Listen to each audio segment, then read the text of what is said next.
নমস্কার সবাইকে, আমি মৌ। আপনারা শুনছেন আমৃত্য ভালোবাসি তোকে, লিখেছেন সালমা চৌধুরী, পর্ব 31। অনেক ভেবেচিন্তে মেঘ একটা প্ল্যান করেছে। আবির ভাইয়ের জন্মদিনের দিনই সে আবির ভাইকে নিজের ভালোবাসার কথা বলবে। হ্যাঁ হোক বা না, সে এই লুকোচুরির সমাধান চায়। অষ্টাদশী যতটা উত্তেজিত, ঠিক ততটাই আতঙ্কিত। মনটা শুধু কু গাইছে। সকাল থেকে বন্যাকে কল করে হলেও 100 বার কল করেছে। মেঘ বিশাল এক লিস্ট তৈরি করেছে, কিন্তু শপিং করতে সে যাবে কিভাবে?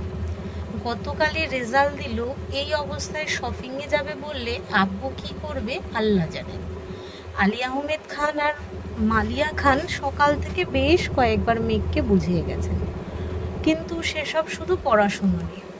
শপিংয়ে যেতে দিবে কি না, আর যেতে দিলেও যদি আম্মু আর বড় আম্মু সঙ্গে যায়, তাহলে তো আবির ভাইয়ের জন্য কিছুই নিতে পারবে না সে। বিকেলের দিকে আবারও বন্যাকে কল দিয়েছে।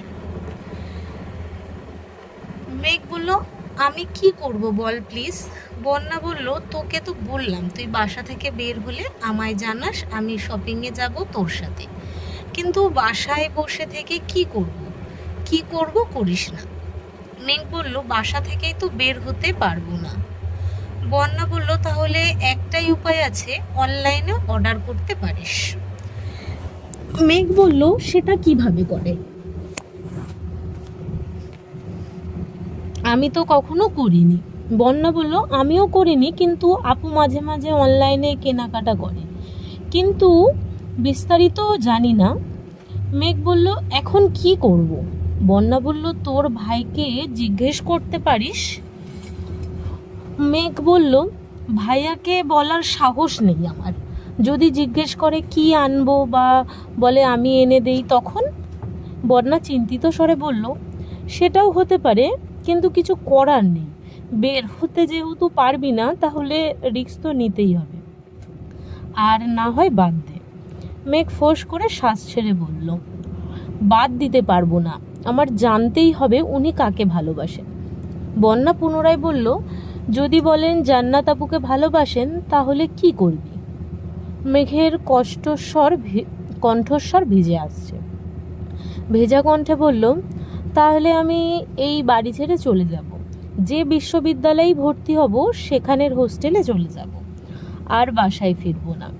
চোখের আড়াল হলে ধীরে ধীরে হয়তো আবির ভাই মনের আড়ালও হয়ে যাবেন। শেষ কথাটুকু বলে কান্না শুরু করে দিয়েছে। বন্যা কিছু বলার আগেই কল কেটে দিয়েছে মেঘ। রাত 10টার দিকে মেঘ তানভীরের জন্য ব্যালকনিতে পায়চারি করছে। তানভীরকে কিভাবে কি বলবে সেই শব্দগুলো সাজাচ্ছে, কিন্তু অনেকক্ষণ হয়ে গেছে তানভীর ফিরছে না। কিছু একটা ভেবে মেঘ আবিরের রুমের দিকে পা বাড়ালো। দরজায় দাঁড়িয়ে আস্তে করে বলল, আসবো? আবির ফোনে কথা বলছিল। মেঘের কণ্ঠস্বরে ঘাড় ঘুরিয়ে তাকালো। ফোন কানে রেখেই বলল, আয়। মেঘ বিছানার পাশে চুপ করে দাঁড়িয়ে আছে। ফোনের ওপাশ থেকে কে যেন কি বলছে। আবির উচ্চস্বরে হেসে উত্তর দিল, আমার চিন্তা না করে এখন নিজের চিন্তা করো, রাখছি। কল কেটে মেঘের দিকে তাকিয়ে স্বাভাবিক কণ্ঠে বলল, কিছু বলবি? আবির ভাইয়ের ফোনে বলা কথাটা মেঘের মাথায় ঘুরছে। এক মুহূর্তেই মনটা খারাপ হয়ে গেল। কার সাথে কথা বলছিল, কিসের কথাই বা বলছিল, মেঘ এসব ভাবনায় মগ্ন। আবির কপাল কুঁচকে ভারী কণ্ঠে প্রশ্ন করল, কি হয়েছে, কথা বলছিস না কেন? মেঘ নড়ে উঠল, শীতল কণ্ঠে বলল, অনলাইনে শপিং কিভাবে করে? মেঘের এমন প্রশ্ন শুনে আবির ভ্রুজোড়া কপালে তুলে অবাক দৃষ্টিতে তাকালো। আবির ভেবেছিল এখনো হয়তো রেজাল্টের চিন্তায় মেঘ মন খারাপ করে আছে, কিন্তু সে যে রেজাল্টের চিন্তা থেকে বেরিয়ে শপিং করার কথা ভাবছে বা শপিং করতে চাচ্ছে, এতে আবির খুব খুশি হয়েছে। আবির ঠান্ডা কণ্ঠে বলল, কি লাগবে বল, আমি এনে দিব নে। মেঘ মাথা নিচু করে জানালো, আমায় শিখিয়ে দেবেন প্লিজ। আবির নিজের ফোন থেকে কিছু একটা মেঘের নাম্বারে দিয়ে শপিংয়ের সিস্টেম বুঝিয়ে দিয়েছে।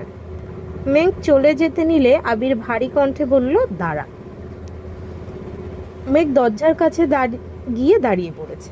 আবির নিজের ওয়ালেট থেকে একটা ক্রেডিট কার্ড বের করে মেঘের দিকে এগিয়ে দিল।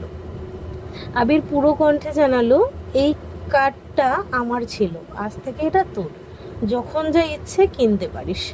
সাথে ক্রেডিট কার্ডের পিন নাম্বারটাও বলে দিয়েছে। আবিরের এমন কাণ্ডে মেঘ আশ্চর্য বনে গেল। জিভ দিয়ে ঠোঁট ভেজিয়ে বৃহৎ নয়নে আবিরের দিকে তাকিয়ে আছে। আবির বড় করে নিঃশ্বাস ছেড়ে ভুরু গুটিয়ে বলল, এভাবে তাকাস না প্লিজ। মেঘ সঙ্গে সঙ্গে মাথা নিচু করে রুম থেকে বেরিয়ে যাচ্ছে। আবির নিশ্চুপ চেয়ে আছে তার প্রিয়তমার যাওয়ার পানে। আজ রাত 12টায় আবিরের জন্মদিন। বন্ধুরা আবিরকে আটকে রেখেছে। আবির কখনো জন্মদিন পালন করে না, কিন্তু এত বছর পর বন্ধুর জন্মদিনের সময় বন্ধুকে কাছে পেয়েছে, তাই সবাই মিলে প্ল্যান করেছিল।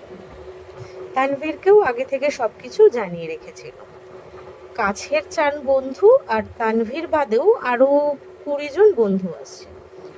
ওদের সাথে তেমন দেখা সাক্ষাৎ হয় না। আবিরের জন্মদিন উপলক্ষে সবগুলো প্ল্যান করেই আসছে।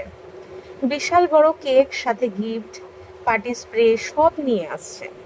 12টা পর্যন্ত অপেক্ষা করা সম্ভব না বলে রাত 10টার পরেই কেক কেটে ফেলেছে। বন্ধুদের হই হুল্লোড় শেষে সবাইকে নিয়ে রেস্তোরাঁয় গেছে। খাওয়া দাওয়া শেষে সবাইকে বিদায় দিয়ে আবির আর তানভীর বাসার দিকে চলে আসছে। ঘড়ির কাঁটা যখন ঠিক 12টা, তখন আবির আর তানভীর বাসায় ঢুকেছে। বাড়ির সবাই অনেক আগেই ঘুমিয়ে পড়েছে। খানবাড়িতে কখনোই কারো জন্মদিন পালন করা হয় না, তাই জন্মদিন আর অন্য দিনের মধ্যে তেমন কোনো পার্থক্য নেই বললেই চলে। হাতে বন্ধুদের কিছু গিফট নিয়ে আবির রুমের দিকে যাচ্ছে। তানভীরও রুমে চলে গেছে। আবির মেঘের রুমের সামনে এসে থমকে দাঁড়ালো। একবার তাকিয়ে দেখলো, নিচ থেকেও তাকিয়ে দেখেছে ব্যালকনিতে মেঘ ছিল না। দরজাও চাপানো, লাইট অফ। প্রতিদিন অপেক্ষা করলেও আজ মেঘ ঘুমিয়ে পড়েছে।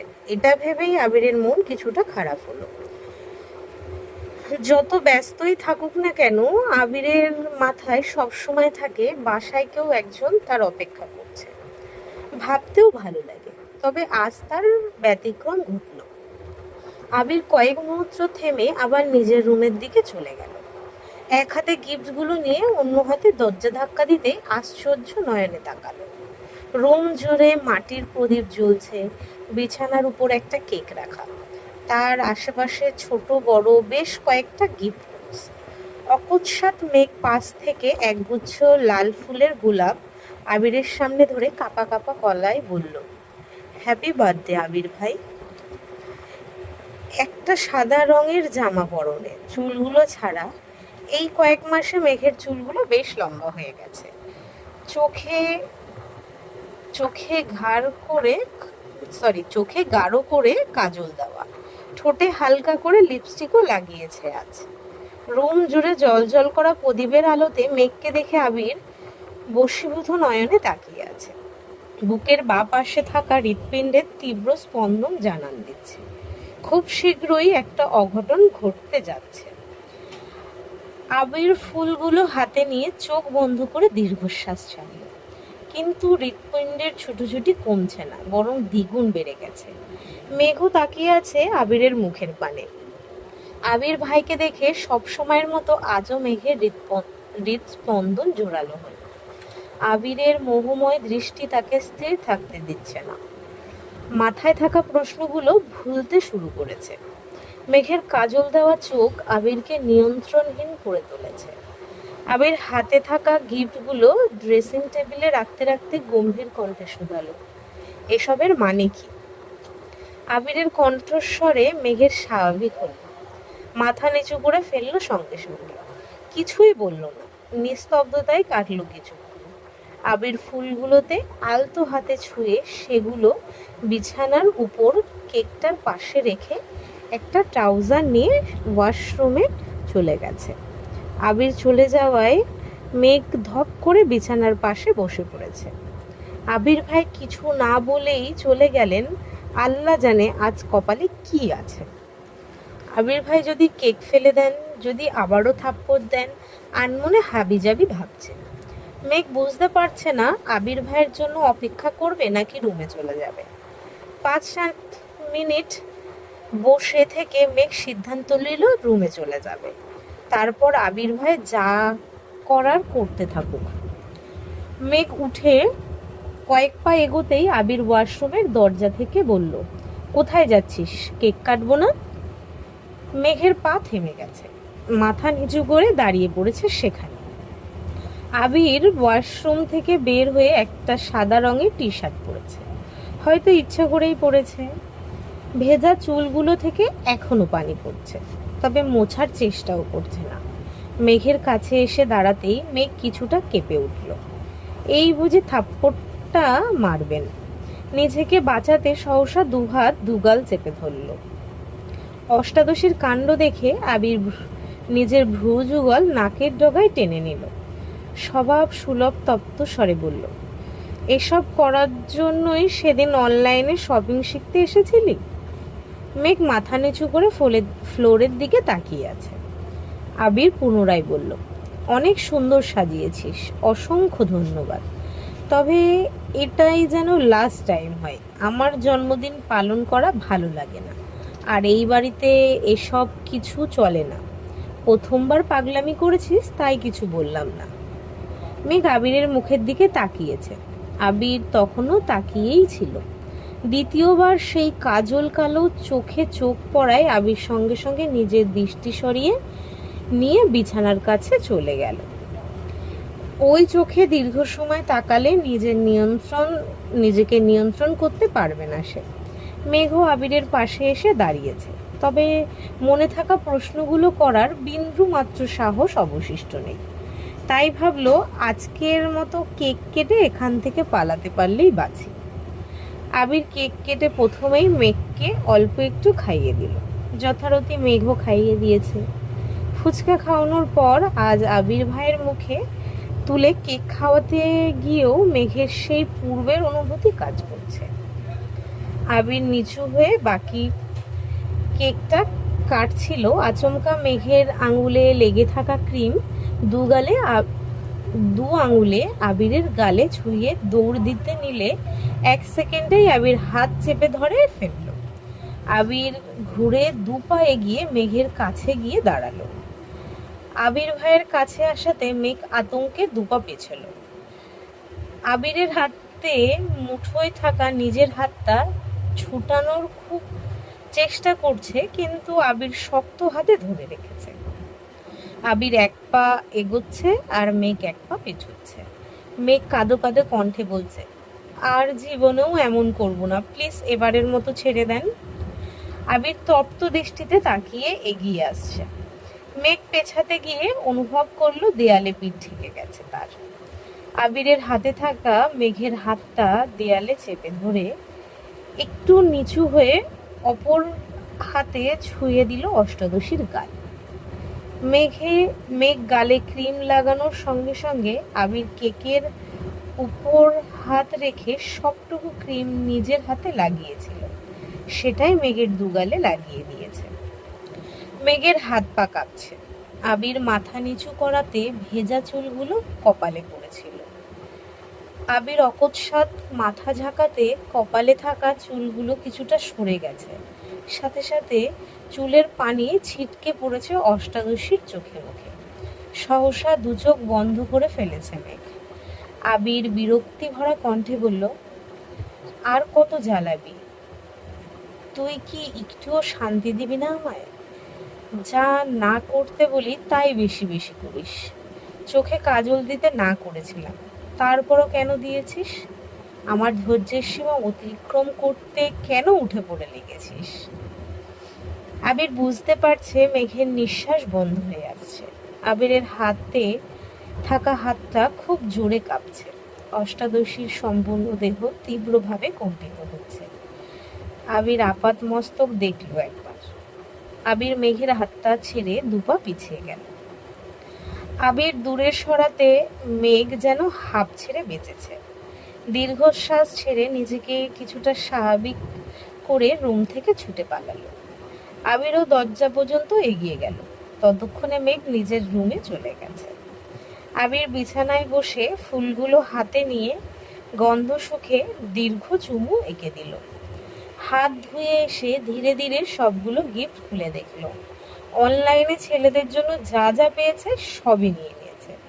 সবগুলোই মোটামুটি সুন্দর ছিল। আবির জিনিসগুলো সুন্দর করে গুছিয়ে রেখে ঘুমিয়ে পড়েছে। আজ শুক্রবার। সেই রাতের পর মেঘ আর আবিরের সামনে পড়েনি। ভয়ে আতঙ্কে নিজেকে রুমের মধ্যে বন্দি করে রেখেছে। আব্বুর সামনেও যায় না। দুপুরের দিকে যেই না রুম থেকে বের হতে যাবে তখনই আবিরের মুখোমুখি হলো। আবির নামাজের জন্য বের হইতেছিল, মেঘকে দেখে থামলো। মৃদু স্বরে বলল, নামাজ পড়ে রেডি হোস, একটা প্রোগ্রামে নিয়ে যাব তোকে। মেঘ আস্তে করে বলল, কিসের প্রোগ্রাম? আবির ঠান্ডা কণ্ঠে উত্তর দিল, সেটা গেলেই বুঝতে পারবি। রেডি হয়ে বের হয়ে পড়িস, আমি বাহিরেই থাকবো। মেঘ আর কিছু বলল না। আবির টুপি মাথায় দিতে দিতে বাসা থেকে বেরিয়ে পড়েছে। আবিরের কথা মতো নামাজ পড়ে মেঘ একটা গর্জিয়াস ড্রেস পরে সুন্দর করে সেজেছে। তবে আজ ভুল করেও সে কাজলে হাত দেয়নি। ঘন্টা দুয়েক পর মেঘ রুম থেকে বেরিয়েছে। বিকেলবেলা ড্রয়িং রুম সবসময় ফাঁকা থাকে, তাই কারো কোনো প্রশ্নের সম্মুখীন হতে হয়নি তাকে। বাসা থেকে বের হয়ে কিছুটা যেতেই চোখে পড়ল আবির ভাই দাঁড়িয়ে আছে। প্রতি শুক্রবারের মতো আজও পাঞ্জাবি পরেছেন, তবে আজকেরটা একটু গর্জিয়াস। মেঘ কাছাকাছি আসতেই আবির মৃদু হেসে বলল, মাশাআল্লাহ, অনেক সুন্দর লাগছে তোকে। মেঘ মাথা নিচু করে বিড়বিড় করে বলল, আপনাকেও অনেক সুন্দর লাগছে। আবির কথাটা শুনে নিঃশব্দে হেসে হেলমেট পরে নিল। তারপর মেঘকে নিজের হাতে হেলমেট পরিয়ে বাইক স্টার্ট দিল। 30 মিনিটের রাস্তা জ্যাম পেরিয়ে 1 ঘন্টা 30 মিনিটে পৌঁছেছে। বাইক পার্ক করে মেঘকে নিয়ে ঢুকলো একটা কমিউনিটি সেন্টারে। মেঘ কিছু জিজ্ঞেস করতে গিয়েও ভয়ে ভয়ে জিজ্ঞেস করতে পারছে না, তাই বাধ্য মেয়ের মতো আবিরের পেছন পেছন গেট পেরিয়ে ভেতরে ঢুকলো। কিছু দূর যাওয়ার পরে চোখে পড়ল স্টেজের দিকে। অসংখ্য ফুল দিয়ে সাজানো সুন্দর একটা স্টেজে লাল লেহেঙ্গা পরে বউ বেশে বসে আছে এক সুন্দরী। ওনার পাশে জামাই সেজে এক সুদর্শন এক পুরুষ বসে আছে। ফটোগ্রাফার বিভিন্ন স্টাইলে তাদের ছবি তোলায় ব্যস্ত। মেঘ স্টেজের দিকে তাকিয়ে সেই দৃশ্য দেখে চমকে উঠে বলল, জান্নাত আপু। আজকের পর্ব এই অবধি। যদি সবার ভালো লাগে লাইক কমেন্ট শেয়ার করে দিও। যদি ইউটিউব থেকে শুনছো তো সাবস্ক্রাইব করো। যদি ফেসবুক থেকে শুনছো তো পেজটাকে ফলো করো। আজ আসছি, ধন্যবাদ সবাই।